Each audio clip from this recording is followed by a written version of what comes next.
그 유명한 강변가요제 출신인 고명서 집사님 나오셔서 하나님께 영광의 찬양을 드리겠습니다. 우리 박수로 먼저 환영해 주시기 바랍니다.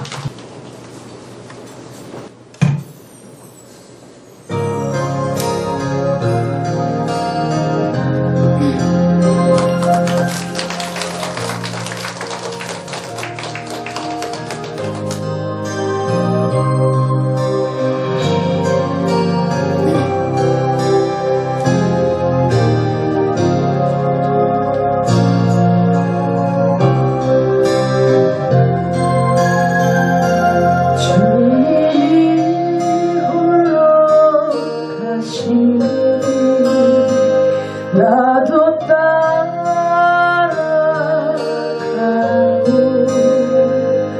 모든 물과 피를 흘리신 그 길을 나도 가고 험한 삶도 괜찮소 바다 끝이라도 나는 괜찮소 죽어가는 자들을 위해 나를 버리길 바라오 아버지 나를 보내줘 나는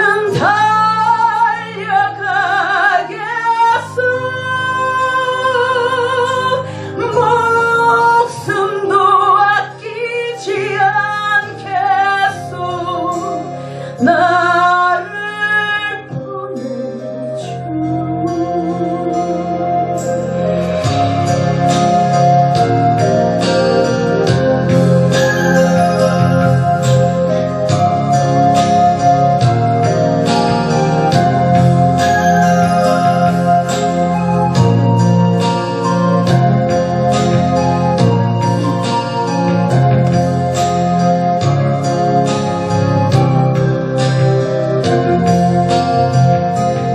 험한 삶도 나는 괜찮소 바다 끝이라도 나는 괜찮소 죽어가는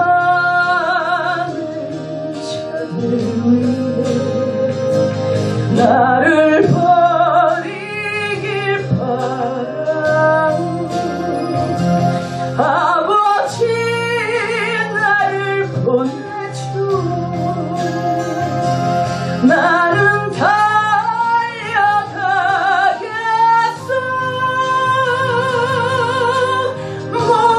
목숨도 아끼지 않겠소 나를 보내줘 세상이 나를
오랫동안 죄악의 얽매여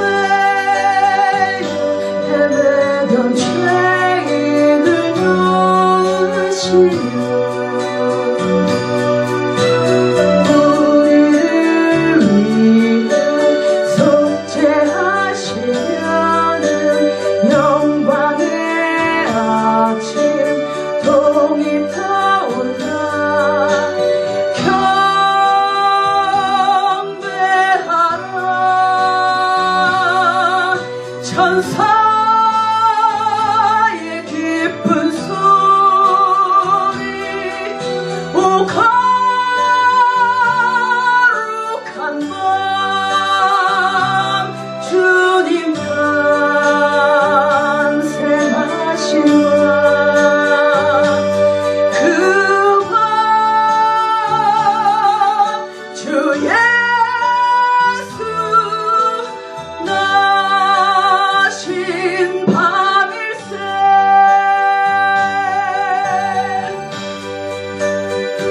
찬란한 별빛 인도함을 따라 동방의 박사가 찾아왔네.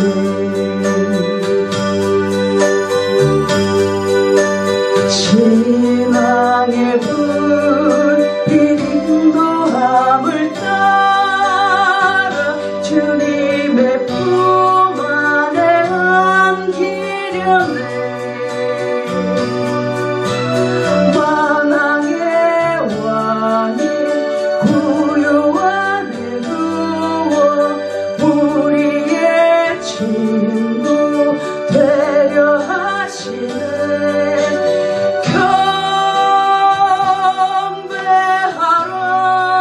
경배하라. 천사의 기쁜 소리 오 거룩한 밤 주님 탄생하신 밤 그 밤 그 예수 나신 밤일세.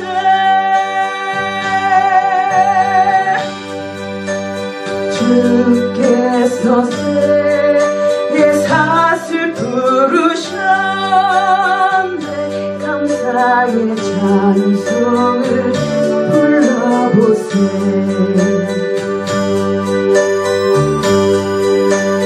주님의 법은 사랑 평화로다.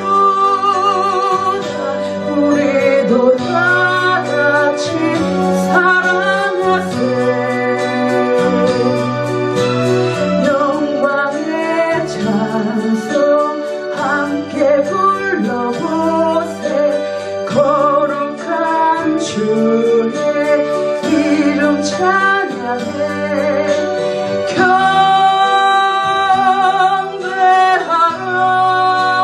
경배하라. 천사의 기쁜 소리 오 거룩한 밤 주님 탄생하신 밤 그 힘과 영광 돌릴지어다.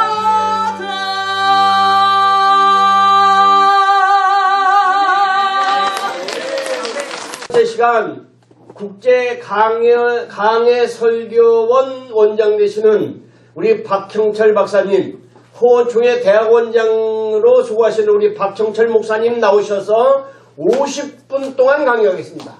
2시 전까지 시간 넘기지 마시고. 자, 박수 한번 치시기 바랍니다.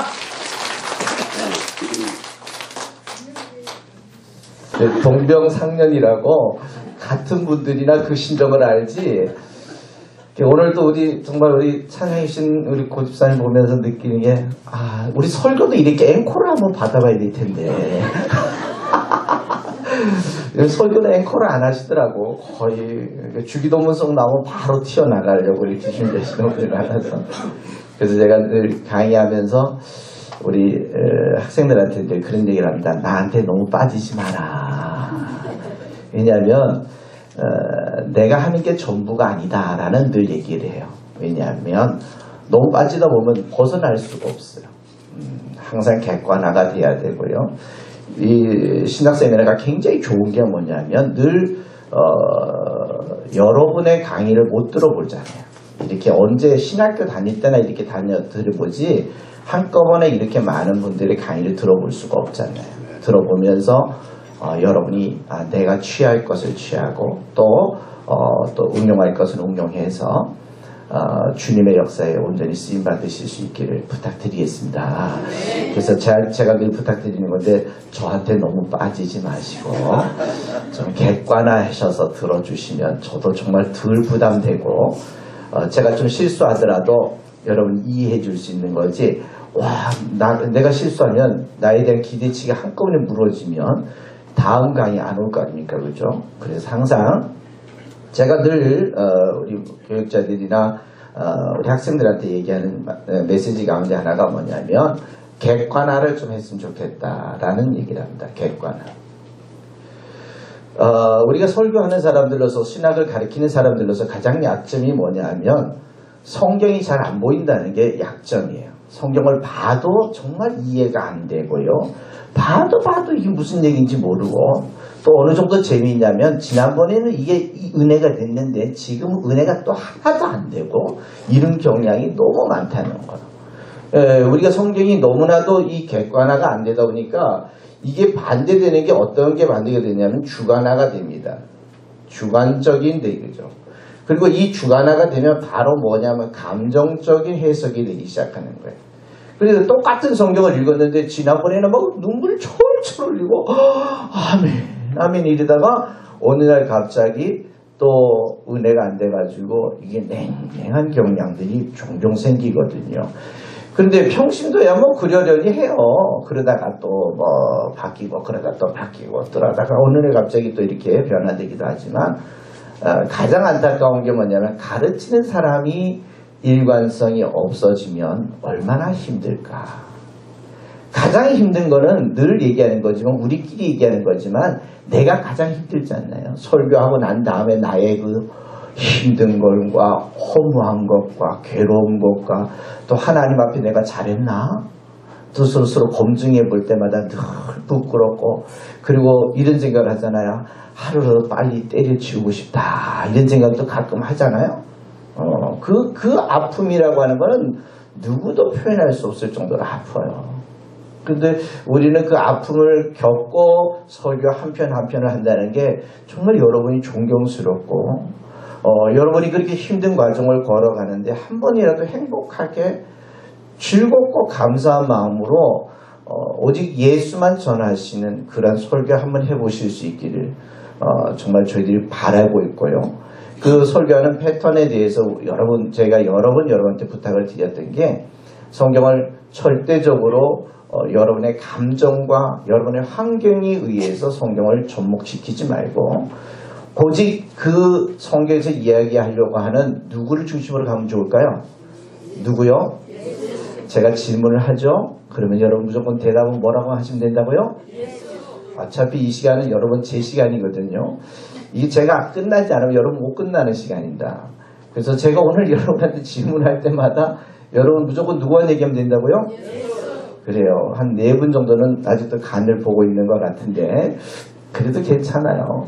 나중에 보면 정말 예수 얘기가 나올 거고 예수 얘기할 수밖에 없습니다. 그래서 항상 성경은 객관화를 해야 되는데 여러분한테 오늘 교재를 하나 드린 게 있는데 지금까지는 우리가 이 성경을 객관화하지 못하는 원인이 여러 가지가 있었어요. 여러 가지가 있었는데 그 가운데 하나가 뭐냐면 성경을 인쇄한 인쇄업자들에 의해서 우리가 성경이 객관화를 할 수가 없어요. 그 무슨 얘기냐면 여러분 성경을 한번 펴보시면 야고보서를 펴보시면 야고보서 1장 1절 2절이라는 단어가 쭉 나오죠. 우리가 이 편리에 의해서 이게 만들긴 했지만 알게 모르게 1장이 끝나면 우리는 2장에서 새로운 역사가 시작되는 줄 알고 있어요. 그리고 2장이 끝나면 3장이 또 새로운 역사가 일어나는 줄 알고 있어요. 근데 궁극적으로 이 성경을 쓰는 야고보 입장에서 보면은 1장이 어디 있고 2장이 어디 있고 3장이 어디 있겠어요. 오직 성경을 쓰는 이 야고보 입장에서는 여러분 한번 보실래요? 제가 여러분한테 교재를 하나 드렸는데 여러분 가지고 계신 교재 한 번도 안 앞으로 안 읽어보실 거지만 그래도 한번 오늘 있다는 걸 확인해 보시려면 35페이지 한번 보십시오. 35페이지 보면 우리의 선배들이 우리를 돕기 위해서 굉장히 편리한 방법으로 이런 방법을 주시긴 하셨어요. 1장, 2장, 3장, 4장. 그리고 난 다음에 거기에다가 더 친절을 베풀었는데 뭐라고 베풀었냐면 여러분 성경을 보시면 뭐라 했냐면 1장 1절 앞에다가 인사말 이렇게 써놨어요. 인사말. 이거는 야고보가 썼을까요? 아니에요. 누가 썼냐면 또 여러분한테 물으면 예수라고 대답할까봐 제가 얼른 대답해 드릴게요. 예수가 쓰신 게 아니라 인쇄업자가 이걸 썼어요. 인사말. 왜 썼을까요? 여러분을 돕기 위해서요. 근데 그것이 거의 안타깝게도 주관적이래요. 여러분이 성경을 읽고 접목하기 전에 여러분이 그 사람이 쓴 소제목에 여러분의 마음이 이미 뺏겨요. 여러분이 그 사람이 쓴 쪽으로 여러분의 마음이 쪽 가는 거예요. 그리고 나서 그 성경을 읽어보기 시작하면 또 어떻게 되죠? 다 주관화가 되는 거예요. 철저하게 성경을 통해서 우리는 누구에 관한 얘기를 들어야 될까요?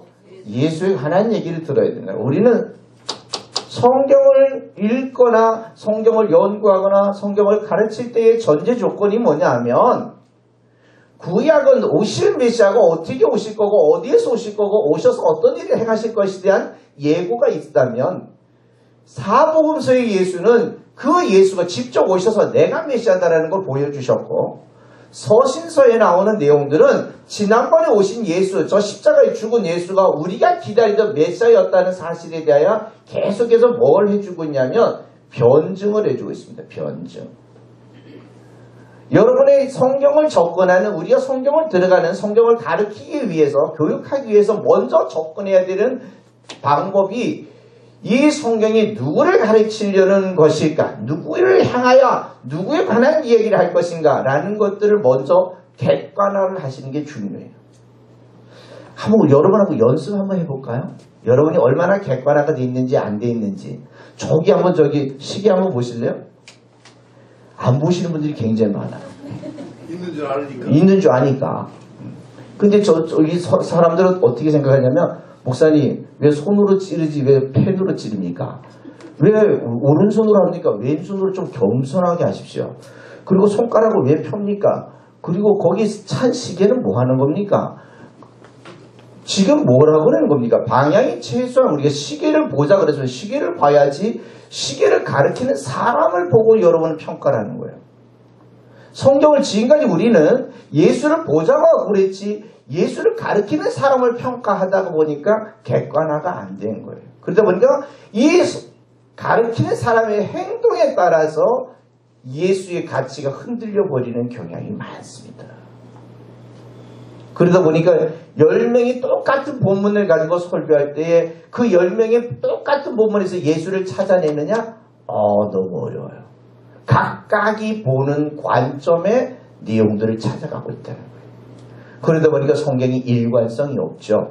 그래서 여러분 제가 35페이지에다가 그 객관성을 가질 수 있는 좋은 방법을 하나 여기다가 제가 올려놨습니다. 이 내용은 새로운 것이거나 아마 특별하게 발견된 것은 하나도 없습니다. 여러분이 잘 알고 있는 야고보서라는 책을 1장 1절부터 끝에 장까지 장과 절을 없애봤습니다. 그리고 인쇄업자들이 우리를 도와주려고 했던 중간 소제목을 없애봤습니다. 여러분은 이 편지를 그냥 누구 심정으로 읽기 시작하면 되냐면 야고보 심정으로 읽기 시작하면 됩니다. 그 야고보 심정이 돼서 이 야고보는 누구에 관한 얘기를 하려고 하는 의지가 있냐면 누구에 관한 얘기를 할 의지가 있을까요? 예수에 관한 얘기를 하려는 의지가 있는 거예요. 지난번에 십자가에 달려 죽으신 그 예수가 우리가 기다리던 메시아다라는 사실에 대한 것들을 계속해서 확인하고 또 접목시키고 그 예수를 믿는 행동을 하지 않는 믿음은, 예수를 믿는 행위를 하지 않는 믿음은 죽을 믿음이다. 결국은 하나님의 은혜를 입지 못하는 믿음이다라는 것들을 계속해서 접목하기 위해서 오늘 이 야고보 선생이 편지를 쓰고 있어요. 야고보 선생. 이 야고보 선생이 누구에 관하여? 예수에 관하여 누구에게 썼느냐가 중요하겠죠. 누구에게 썼을까요? 이 예수에 대해서 관심 있는 유대인에게 썼습니다. 여러분, 이게 이제 객관화가 되는 방법인데요. 그동안은 여러분들이 이 야고보가 편지를 내가 받는다라고 생각하고 있습니다. 나라는 존재. 오늘 이 시대에 2017년에 박형철이가 이 편지를 받는다라고 생각하니까 얼마나 많은 차이가 있는 줄 아십니까? 얼마나 많은 이 야고보와 이 유대인과 나와의 이 관계는요, 엄청난 갭 차이가 생기는 거예요. 엄청난 갭 차이. 일단 중요한 건 이 유대인과 나는 2000년이라고 하는 시대적 차이가 있고요. 또 하나는 뭐냐면 이 유대인들의 정서, 내 정서는 틀려요. 그리고 이 유대인들이 기다리던 메시아관, 내가 기다리던 메시아관하고는 또 틀리단 말이에요. 시대적 상황, 문화적 상황, 또 배경적 상황, 모든 상황이 다 틀린데도 불구하고 우리는 정말 다행스럽게 이 유대인을 빼고 여러분이 들어가서 여러분과 내가 주인공이 되어서 성경을 듣고 있다는 거예요. 그러다 보니까 내가 기분 좋을 때는 은혜가 되는데 기분 나쁠 때는 은혜가 안 되는 심각한, 어떤 면으로서는 주관적 성경관이 되어버린 경향이 너무 많다는 거예요. 너무 많다는 거예요. 그래서 생각해 보세요. 우리 가르치는 자들이 이렇게 좀 방향을 못 잡는데 나한테 배우는 사람들은 얼마나 더 방향을 못 잡을까. 내가 1cm만 틀리면, 여기 서울역에서 1cm가 틀리면 부산에 가면 전혀 딴 세상에 가 있을 텐데, 우리가 최소한 가르치는 우리들이 정확한 기준과 방향을 잡고 성경을 객관화해서 볼 수 있는 눈이 된다면 여러분과 나가 누구든지 어떤 본문에서든지 누구를 찾아낼 수 있을 것 같습니까? 예수를 찾아. 누구를 설명할 수 있을 것 같아요? 예수. 예수를 설명할 수 있어요. 그래서 우리는 안주나 선아 누구 생각해야 된다고요? 여기 앉으셔서 지금 날씨가 추운지 안 추운지, 집에 가스불이 켜졌는지 안 켜졌는지 이 걱정하시는 분들 많잖아요. 아마 다음 주 설교 뭐 해야 될지 벌써 고민하시는 분들 계시는데, 중요한 건 우리는 안주나 선아 누구 생각? 이른 아침에 눈을 떠도 누구 생각? 그렇죠. 예수 생각을 하시다가 잠이 들고, 예수 생각하면서 잠이 깨고, 설교하면서 예수 생각하면서 설교하면 얼마나 행복한 줄 아시죠? 정말 내가 예수 얘기할 수 있다는 것만 해도 너무 감동적이에요. 근데 우리가 어느 목회자든 어느 신학자든 예수 얘기 안 하고 싶은 사람이 어디 있어요? 다 하고 싶잖아요. 그런데 이유는 뭐냐면 이 성경이 객관화가 안 된다는 거예요. 그래서 여러분과 나는 이제 이 나라는 존재는 좀 더 이렇게 비켜놓고 좀 더 여러분이 성경을 볼 때 이거를 가지고 제3자적 입장이다라는 얘기를 하잖아요. 객관이라기가 너무 어려운 것 같아서 제3자적 입장, 좀 더 우리가 쉽게 얘기하면 구경꾼 입장에서. 누구와 누구의 구경꾼이냐면 오늘 말씀을 전하는 이 이야기를 소개하는 야고보. 아마 야고보가 누굴까 이렇게 생각해보면 아무래도 예수의 동생 야고보일 경우가 많습니다. 예수의 동생 야고보일 경우가 많고요. 그 야고보가 편지를 받는 사람들은 유대인들에게 너희들이 기다리던 메시아가 왔는데도 불구하고 그 메시아를 인정하지 않는 유대인들에게 오늘 어떻게 해야 이 예수를 인정하고 예수 안에서 생명을 얻어가고 예수를 알미암아 영생을 얻어갈 수 있을까를 제시하는 게 이게 성경이에요. 이게 성경이에요. 그러니까 여러분과 나는 좀 객관화를 하자고요. 좀 나와서 좀 보자고요. 그래서 여러분들이 객관화된 내용들을 이해가 되면 이해된 만큼만 설교하고 이해된 만큼만 가르친다면 아마 그게 가장 쉬운 설교법이고요. 가장 그게 원형에 가까운 내용들일 것이다 라는 것들을 여러분이 이해해 주시면 좋을 것 같습니다. 그래서 그렇다면 우리가 성경을 볼 때 이 유대인들의 입장에서 참 중요한 게 뭐냐면 유대인들의 정서를 여러분이 좀 이해하셔야 돼요. 이 사람들은 메시아 대방 사상을 갖고 있었던 사람들인데요. 메시아가 오면 모든 것이 다 해결될 것이라고 하는 그런 정서를 갖고 있었던 사람들인데 이 사람들은 아이러니컬하게도 당시는 예루살렘 성을 중심으로 해서 제사장이 있었고 제사장을 중심으로 해서 제물이 있었고 제물을 중심으로 해서 지성소라는 것이 있었어요. 그러면 결국은 이것이 뭐 하는 공간이냐면 이 공간이 하나님의 은혜를 받았던 공간입니다. 하나님의 은혜를 받았던. 그리고 하나님의 은혜라는 게 뭐냐면 여기서 사죄를 받았다는 것이고 이 사죄받았던 공간으로 인하여 하나님의 백성이 되는 그런 공간이 이 예루살렘이라는 공간이었어요. 제사 제도다 이렇게 얘기를 하고 있거든요. 이걸 가지고 우리가 포괄적으로 본다면 율법이다라고 이렇게 볼 수가 있을 겁니다. 이런 방법으로 그동안 하나님을 만나왔는데 어느 날 갑자기 예수께서 뭐라 그랬냐면 저 예루살렘 성을 어떻게 해버리라고 하냐면 허물라. 이걸 허물라. 허물라는 얘기는 이제는 이런 방법으로 하나님의 은혜를 입을 수가 없고 하나님의 사죄를 하나님부터 사죄를 받을 수 없고 하나님의 사죄를 받지 못하니까 영생을 못 받는다는 거예요. 못 받는다는 거예요. 이런 상황이었을 때 제자들이 묻습니다. 선생님 그럼 우리가 어떻게 하나님의 백성이 될 수 있죠? 어떻게 사죄를 받을 수 있습니까? 이게 여러분 요한복음 14장 5절에 나오는 얘기예요. 14장 5절에 그러면 우리가 어떻게 하나님의 백성이 될 수 있습니까? 라고 얘기했을 때 여러분이 너무나 잘 알고 있는 요한복음 14장 6절에 내가 곧 길이요 진리요 생명이니 나로 말미암지 않고는 아버지께로 갈 자가 없다라고 이렇게 얘기해요. 내가 길이란 얘기예요. 내가 지금까지 이런 방법으로 하나님을 만나왔는데 이제는 이런 방법으로는 더 이상 하나님을 만날 수가 없다는 거예요.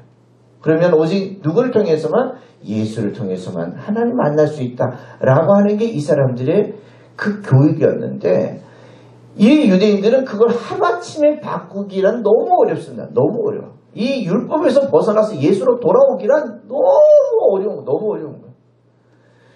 그러면 이 사람들은 이 유대인들 초기 기독교인들과 유대인들은 결국은 혼돈된 세상에 같이 있다고 보셔야 되는 거예요.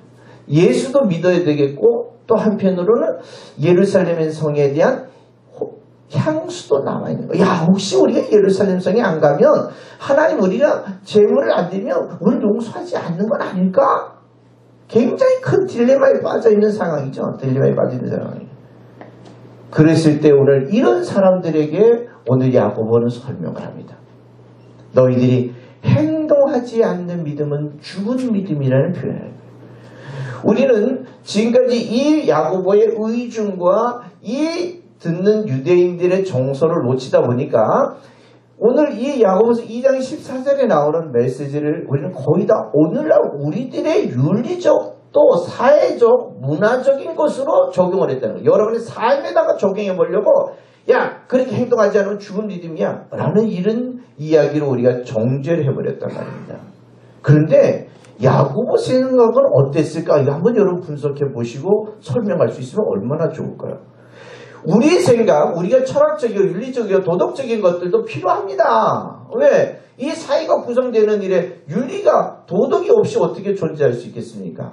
그러나 윤리와 도덕은 이미 유치원 때부터 교회 밖에서부터 이미 그들은 익숙하게 다 배워오고 있는 겁니다. 교회 안에서의 도덕과 윤리는 좀 더 고급적 좀 더 차원이 높은 것을 요구하기는 하지만 그러나 성경에서 이야기하는 진정한 요구사항은 그런 도덕적, 철학적, 윤리적인 관점에서의 상승 효과를 원하는 것보다 더 중요한 것, 본질적인 것들을 요구하고 있다는 사실을 여러분이 발견하셔야 됩니다. 그럼 그런 거 발견하는 방법이 또 있습니다. 우리가 툴을 우리가 드리는데요.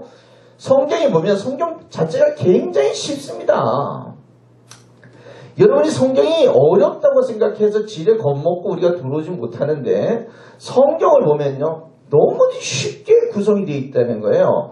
왜 그렇게 구성이 되냐면 항상 성경은 결과, 뭐를 주냐면 답을 제시하고 있다는 답을.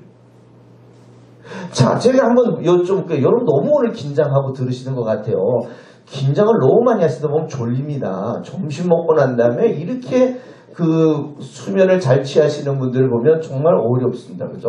제가 하나만 여쭤볼게요. 눈 뜨고 주무시는 분들도 몇 분 계셔서 이게 물이죠? 이게 뭐라고요? 물입니다. 제가 뭐라고 얘기했어요? 물이라고 얘기했고 나서 물어보는 게 물이에요. 성경 자체가 이 정도로 쉽게 설명하고 있습니다. 성경은 항상 뭐라냐면 자, 답을 주고 있다는 거예요. 답을 주는데 두 가지 답밖에 안 줍니다.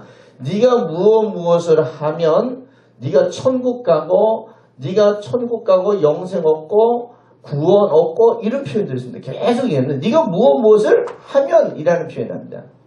두 번째 답은 뭐냐면 네가 무엇을 하게 되면 너 지옥 가. 너 사망을 당한다고. 너 죽어. 죽음이 당한다고 이런 표현도 있습니다. 이걸 가지고 죄라고 얘기해 라고 이렇게 얘기합니다. 그렇다면 생각해 보세요. 결과가 천국이라는 결과를 얻었으니까 천국을 가는 원인값은 몇 가지 있느냐면 하나밖에 없어요. 누구밖에 없을까요? 누굴 믿는 방법밖에. 다른 이름으로 구원 얻을 수 있는 일이 있을까요? 없어요. 너무 다행스러운 거예요. 예수를 믿는 일 외에는 천국 가는 길이 없다는 거예요. 이게 너무 다행스러운 거예요. 여러분과 나에는. 헷갈리지 않아도 되잖아요. 그것도 두 번째 답은 또 뭐라냐면 네가 무엇을 하면 지옥 가라는 결과를 얻었어요. 지옥이라는 결과를 얻었으니까 지옥을 가는 원인은 몇 가지가 있을까요? 그것도 하나. 누굴 안 믿어서. 이야, 이게요. 오랫동안 강의해놓은 노하우가 여러분에게 쌓일 것 같아요. 제가 벌써 여기서 한 5번째 강의하는데 여러분이 5번째 뵈니까 제가 뭔 얘기만 하려면 예수 얘기하려고 입이 이게 학습 효과 같아요. 교육에 의한 이게 교육인데 정말 좋습니다. 여러분 같은 분들하고 저는 평생 강의하고 싶은데 저를 평생 안 불러줄 것 같아서 너무 쉽잖아요. 뭐냐면 천국이냐 지옥이냐 두 가지를 얘기하는데 그 원인값은 하나 예수밖에 없다는 게 너무 다행스러워요. 여러분들이 오늘 본문 같은 경우도 야고보서 2장 14절 같으면 우리는 그동안 행함이 없는 믿음은 죽었어야 라고 이렇게 얘기할 때 죽었다는 얘기는 결국은 구원을 못 준다는 얘기예요. 거기서 사죄가 없다는 얘기예요. 그런데 우리는 이것을 말하는 야고보나 듣는 유대인을 다 제껴놓고 우리가 들으려고 하다 보니까 지나가는 우리가 장애인을 보면 정말 도와주고 싶잖아요. 요즘 같은 경우 얼마나 정말 도와주고 싶어요. 6개 위에 올라갔는데 장애인이 쫙 뻗어가지고 1,000원만 주세요. 1,000원만 주세요. 이렇게 하시는 거예요. 그래서 너무 불쌍하잖아요. 근데 내 돈에 주머니에는 1,000원짜리가 없고 5,000원짜리하고 10,000원짜리가 있어서 지나가고 나면 얼마나 마음이 찜찜한지. 내가 이걸 구제해줘야 되는데 안 해준 것에 대해서 내가 행함이 없는 믿음에 대해서 이게 진짜 구원이 있나? 내가 진짜 구원을 한 거냐 안 한 거냐 이런 얘기를 고민하잖아요. 이 녹화가 안 되면 조금 더 갈 수 있었는데 녹화가 되기 때문에 여기까지만 가도록 그렇게 하겠습니다. 하십시오. 그래서 잘라주시니까? 제가 지난번에 한 번은 정말 그 장애인을 한번 봤어요. 장애인이 아니라 이분은 노숙인을 봤는데 이분이 꼭 저보고 1,000원만 달라 그러더라고. 그래가지고 왜 그러냐 그랬어요. 그래서 제가 배가 고프대요. 그래서 그래 알았다. 내가 김밥을 사려면 2,000원이 필요하니까 김밥집에 가자 그러니까 굳이 1,000원만 달라는 거예요. 그래서 2,000원을 드리는 것보다 1,000원을 나는 게 낫지 않겠어요. 그죠? 1,000원을 줬죠. 그랬더니 얘가 딱 끝나더니 고맙습니다. 복 받으세요. 이러더라고. 그랬더니 갑자기 저쪽에 조만한 데 가더니 뭘 하나 들고 나와요. 이슬을 들고 나오는 거야. 그래서 내가 왜 이슬을 마트에 가서 사냐. 그냥 풀잎에 가면 이슬이 있지 않겠냐 그랬더니 자기는 풀잎에 이슬 가지고 만족하죠. 어때. 그래서 자기는 참 이슬이 필요하다 그래가지고 그 참 이슬을 사가지고 그 자리에서 그 위에는 어떻게 됐는지 모르겠어요. 그 추운 겨울날 이슬을 먹고 그렇게 열을 내는 사람들을 보면서 내가 이 돈 1,000원을 준 게 잘한 걸까? 과연 이건 행동하는 믿음이었을까? 아니었을까? 이거 고민하지 않겠어요? 정말 갈등을 많이 느끼죠. 근데 우리 이런 갈등을 왜 느껴야 되냐면 말씀에서 이렇게 있기 때문에 느끼는 거예요. 행함이 없는 믿음은 죽었다 그러니까 어디까지가 행동해야 되는지 어디까지가 행하지 말아야 되는지 기준점을 우리가 잡을 수가 없는 거예요. 이 친구가 돈 1,000원을 주면 이 친구가 이슬을 사 먹을지 아니면 김밥을 사 먹을지 이 돈이 어떻게 쓰일지 우리는 이것도 모르고 그냥 구제하고 나눠주잖아요. 정말 우리 이럴 때마다 딜레마에 좀 여러 가지 고민에 빠지지 않겠어요. 그런데 성경은 너무 쉽게 우리에게 설명해 주고 있고 요구하고 있다는 거예요. 하나만 얘기하고 있어요.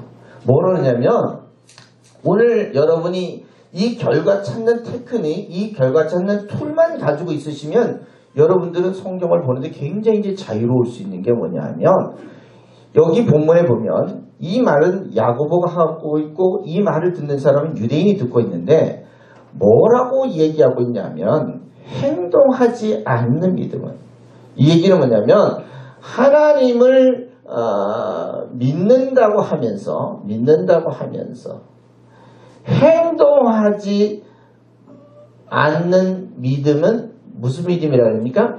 죽은 믿음이다. 여기서 결과를 여러분 먼저 찾아보시면 되는 거예요. 고민할 것도 없는 거예요. 이게 윤리냐 진리냐를 고민할 필요도 없는 거예요. 여기서 결과는 뭐냐면 죽은 믿음이라는 게 결과가 나오잖아요. 죽은 믿음이라는 얘기는 이건 영벌이라는 얘기예요. 구원을 할 수 없는 믿음이라는 거예요. 구원을 할 수 없는 믿음. 그러니까 구원을 할 수 없는 믿음은 누구를 안 믿는 게 구원을 할 수 없는 믿음이냐면 예수를 안 믿는 건 구원할 수 없는 거잖아요. 그러면서 여기서 행동해야 된다. 그럼 행동하는 믿음이라는 얘기는 누구를 믿는 믿음이어야 안 죽는다는 얘기예요. 누구를 믿는 믿음이어야 예수를 믿는 행동을 해야 네가 안 죽는 믿음을 가질 수 있다. 그렇다면 여기서 이 친구들은 이 유대인들 여러분과 나를 얘기하는 게 아니고요. 이 유대인들은 자기네들은 하나님을 믿는다고 하면서 하나님 믿는다는 얘기는 이게 무슨 얘기냐면 하나님이 우리에게 메시아를 보내시겠다고 약속을 하고 계시거든요. 그 약속을 하고 계시는 것을 믿는 겁니다. 그럼 하나님을 믿는다는 얘기는 하나님 우리에게 메시아를 보내겠다는 약속을 믿는 것이고 하나님이 보낸 메시아가 오시면 그 메시아를 뭘 해야 되냐면 영접해야 되는 이 메시아를 인정해 주는 것까지 해야 이게 진짜 하나님을 믿는 거예요. 하나님을 믿는다고 하면서 하나님이 보낸 예수를 안 믿으면 이것은 하나님을 믿는 게 아니란 말이에요. 왜냐하면 더 이상 이제는 이 시스템으로 하나님의 은혜를 입을 수가 없는 거고 사죄를 받을 수가 없는 거란 말이에요. 그렇다면 이제부터는 누구 안에서만 사죄를 얻을 수 있냐면 예수 안에서만 사죄를 얻을 수 있다는 거예요. 그렇다면 여기서 행동한다는 얘기는 누구를 믿는 행동을 해야 되느냐면 예수를 믿는 행동을 해야 네가 살아있는 죽었다는 결론을 얻었으니까 살려면 이걸 반대로 수식해야 되잖아요. 반대로 바꾸면 되잖아요. 그럼 결국은 누구를 믿는 행동을 해야? 예수를 믿는 행동을 해야. 그럼 하나님을 믿는다고 하면서 하나님 우리에게 베풀어 준다고 하면서 하나님 보낸 예수를 믿지 않는다면 너희들은 구원을 얻을 수 없다라고 하는 이 결과가 이 야고보서 전체의 내용이라는 얘기예요. 전체의 내용이라. 그런데 우리는 안타깝게도 이 야고보서의 이야기를 들으면서 자꾸 윤리적인 적용을 해버리고 마는 거죠. 그리고 난 다음에 이 야고보서의 이야기를 듣다가 보면 여러분 갑자기 생각나는 한 사람이 있을 거예요. 바울이라는 사람이 또 생각이 날 거예요. 바울은 이 로마서에서 이야기하고 또 틀리는 패턴의 이야기를 또 합니다. 어느 때는 이 바울과 야고보가 상충되는 것처럼 보입니다. 왜냐하면 바울의 이야기는 뭐냐면 오직 누구만 믿으면 예수만 믿으면 그래서 거기서 나오는 전제가 뭐냐면 오직 믿음으로라는 전제가 거기서 나오는 거예요. 오직 믿음으로 누구만 믿으면 예수만 믿으면 이 얘기를 하고 싶어 하는 거거든요. 그런데 야고보의 의지나 바울의 의지는 동일선상에 있다는 거예요. 동일선상에. 이 사람들은 바울이나 야고보는 동일하게 그 이야기의 중심은 누굴 얘기하고 싶어 하냐면 예수를 얘기하고 싶어요. 예수. 예수가 우리가 기다리던 메시아이다. 그 예수를 떠나서는 너희가 구원을 얻을 수 없다라고 하는 하나의 패턴과 하나의 방향을 일정하게 가져가고 있다는 거예요. 하다못해 여러분 창세기서부터 시작해가지고 말라기까지 수많은 선지자와 수많은 기자들이 있지만 수많은 선지자들과 수많은 기자들의 방향은 오직 한 방향으로 가고 있다는 거예요. 누구에 관한 방향이냐면 오실 메시아에 관한 방향, 예수에 관한 방향이라는 거예요. 예수가.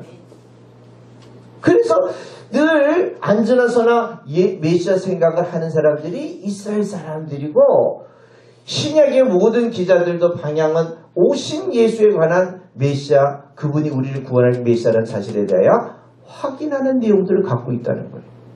그렇다면 바울의 생각을 한번 조금만 짚어보고 같이 이제 정리해 보도록 그렇게 하면 좋겠습니다. 바울의 이야기는 오직 믿음이라고 하는 그러한 내용들은 하나입니다. 바울이 쓰는 이 내용들의 이 바울이 얘기하면 바울이 이야기하는 이야기를 듣는 사람들은 누구냐면 이 친구들도 유대인들이죠. 특별히 또 유대인 가운데는 또 이방인들도 여기에 포함되어 있을 겁니다. 이방인 기독교인들도 포함되어 있을 건데요. 로마에 있는 성도들이 지금 예수를 믿고 은혜를 입고 가는데 예루살렘에서 내려온 이 유대인들이 예수 믿은 유대인들이 이 이방인 그리스도인들에게 와서 요청하는 게 하나 있습니다. 뭔 요청을 하냐면 야 우리가 전통적으로 내려오는 게 하나 있어. 우리가 이스라엘 하나님의 백성이 되는 방법이 있는데 전통적으로 내려오는 게 뭐냐면 너희들 이방인들도 하나님의 백성이 되려면 할례를 받아야 돼 라는 얘기. 할례를 받아야 돼. 그리고 난 다음에 그 친구들이 또 하나님 얘기 뭐냐면 율법을 지켜야 너희가 하나님의 백성이 될 수 있어. 이 이야기를 계속해서 가르치는 거예요. 바울은 이제는 더 이상 할례와 율법이 너희를 구원하는데 기본이 되지 않고 할례와 율법이 없이도 너희들이 누구만 믿으면 예수만 믿어. 그래서 거기에 전제가 뭐냐면 오직 믿음이라는 이야기의 전제가 그 예수를 메시아로 인정하기만 하면 예수를 메시아로 인정하기만 하면 우리는 천국 가는 일에 부족함이 없다. 우리가 저 예루살렘 성에 가가지고 제물을 안 드려도 우리가 저 예루살렘에 가서 제사장한테 가가지고 무릎 조아리지 않더라도 지성소 안에 들어가지 않더라도 우리는 누가 믿으면 예수를 믿어요. 그렇다면 자 생각해 보세요. 저 야고보 생각이나 바울의 생각은 동일하게 누구를 향하여 가고 있냐면 예수를 향하여 가고 있다는 거예요. 예수를. 서로 기록되는 상황과 배경은 틀린다 할지라도 그 중심의 내용들은 누구로 와 있냐면 예수로 와 있다는 거예요. 예수. 그러니까 이분들의 정서가 일맥상통하다는 표현을 여러분들이 놓치지 마셔야 되는 거예요.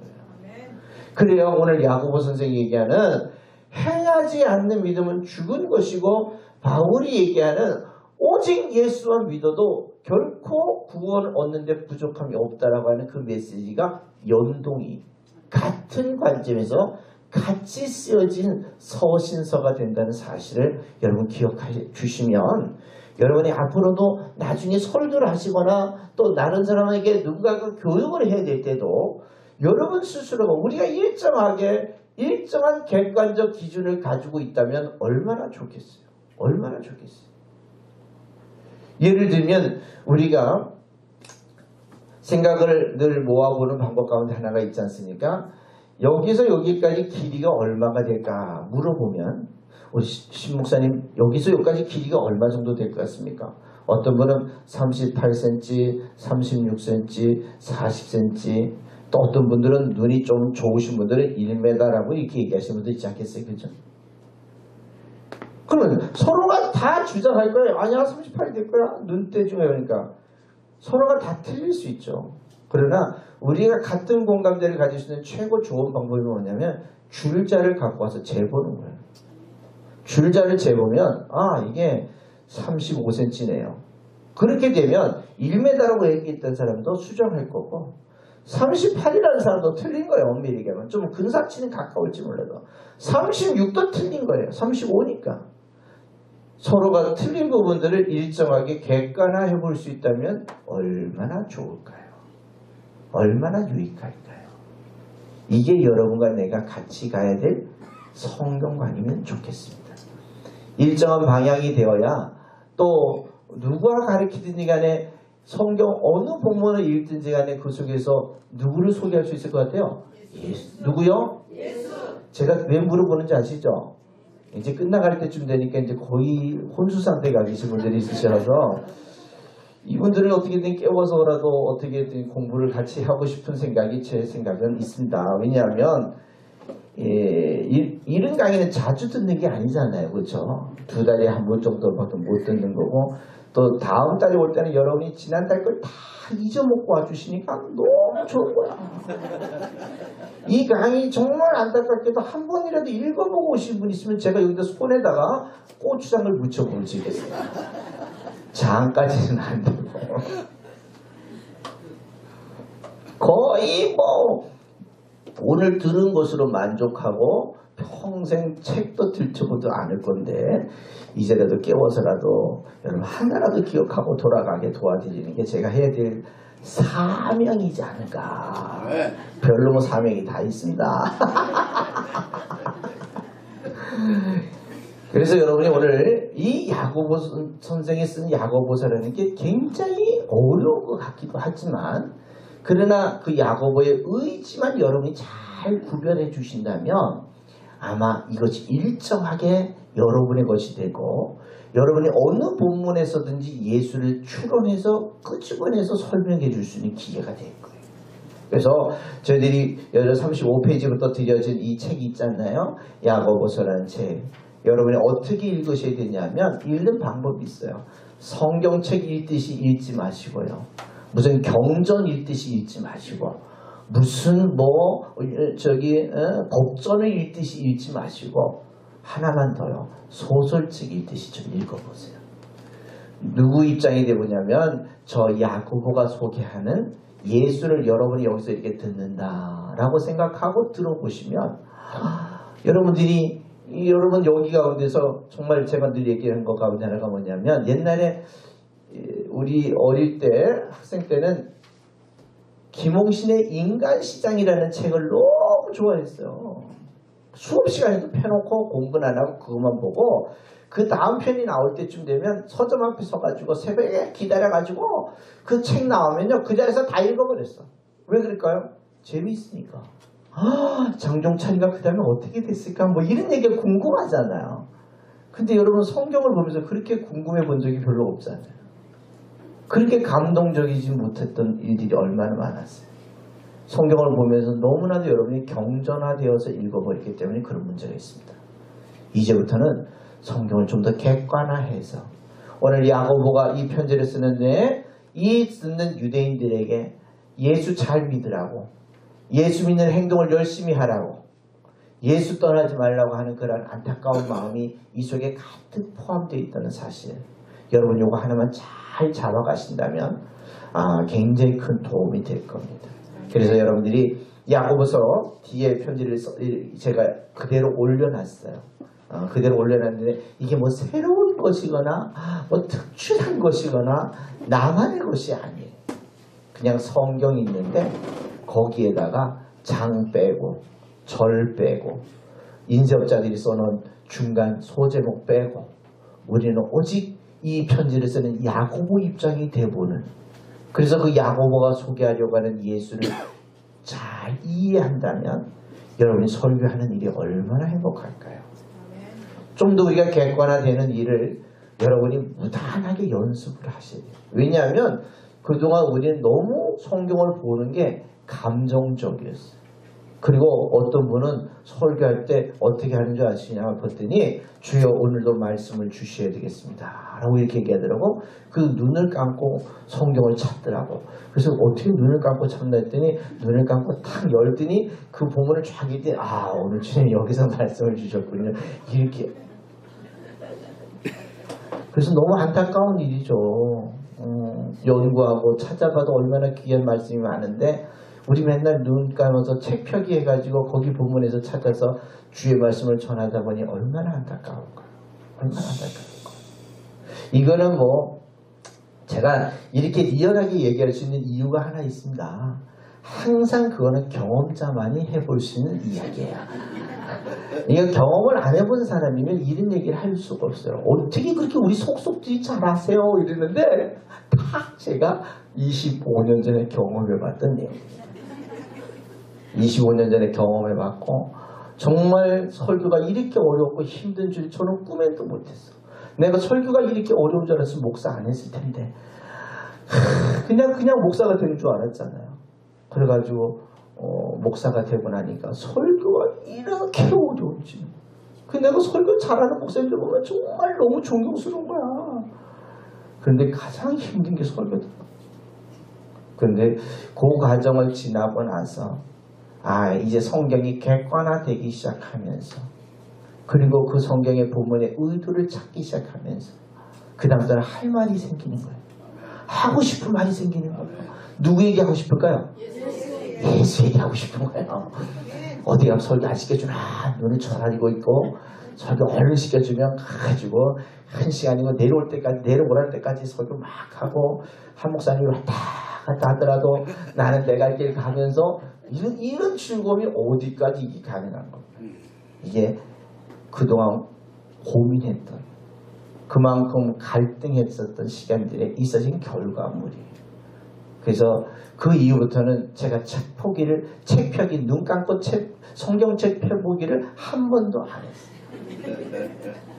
늘 성경을 보면 그 속에서 예수가 보이고 예수의 의도하심을 볼 수 있고 예수가 무엇을 원하는지 알게 되고 그걸 설명하려는 또 도표가 생기고 맵이 생기면서부터 정말 세상에 목사할 만하다 이런 생각을 했고요. 제가 이렇게 해보면서 느끼는 게 내가 목사 아니었으면 어떤 걸 했을 수 있을까 이런 생각을 해보면 정말 감격하고 감사해요. 그래서 여러분들이 원칙적인 것 하나가 뭐냐면 이렇게 성경을 좀 더 객관화하는 노력이 필요해요. 그냥 하루아침에 되는 건 아니에요. 어느 날 갑자기 이 강의 들었으니까 다 될 것 같아가지고 하산하시는 분들이 가끔 계시는데 절대로 되면 내가 손에 된장을 묻힐게요. 절대 안 돼. 노력하셔야 돼. 애쓰셔야 돼. 그동안 어느 정도로 애쓰셔야 되냐면 오른손 잡이가 있었는데요. 오른손 잡이를 왼손 제비로 바꾸는 노력이 얼마나 필요한지 아세요? 최고 좋은 방법이 뭐냐면 오른팔을 잘라버리면 좋겠는데 그건 안 되잖아. 그러니까 천사가 어떻게 되냐면 오른팔을 묶어놓는 거야. 묶어놓고 왼팔을 써야 되는 여러분이 그동안 노력했던 것들이 윤리적 관점에서 주관적 관점에서 감정적 관점에서 성경을 보던 그 테크닉에서 이제 객관화를 하려면 무단하게 자기가 왼손 쓰는 버릇을 노리셔야 돼요. 그리고 나서 나중에 왼손이 완성되면 그 다음에 오른손을 풀어놓으면요 양손 제비가 되는 거예요. 그런데 이 오른손을 풀어놓고 계속 왼손을 연습하다 보면 여러분이 부지불식간에 자꾸 여러분의 것이 나오기 시작하는 거예요. 여러분이 그 나오면 그 다음부터는 또 뭐라는 줄 아세요? 오른손 쓰는 게 편해. 이렇게 살다가 죽으면 천국 가면 되지 뭐 때문에 그렇게 연구하고 맨날 책 펴기 하면 되잖아. 이렇게 하고 많은 경향이 생기는 거예요. 그러면 평생 발전이 없어요. 여러분들이 이번 보수교단 세미나 저희들이 이번에 제목은 뭐냐면 야고보서를 중심으로 한 원형 회복적 설교 테크닉 방법이라는 걸 여러분과 같이 나눴어요. 부디 이번 기회에 여러분들이 성경의 좋은 하나의 툴을 한번 가져보실 수 있기를 부탁을 좀 드리고요. 혹시 궁금하시거나 또 이해가 안 되시면 또 다음 강의에 한번 들어오시면 여러분에게 좀 더 도움을 드릴 수 있도록 그렇게 하겠습니다. 긴 시간 동안 정말 여러분 주무시면서 강의 들어주셔서 너무 감사합니다.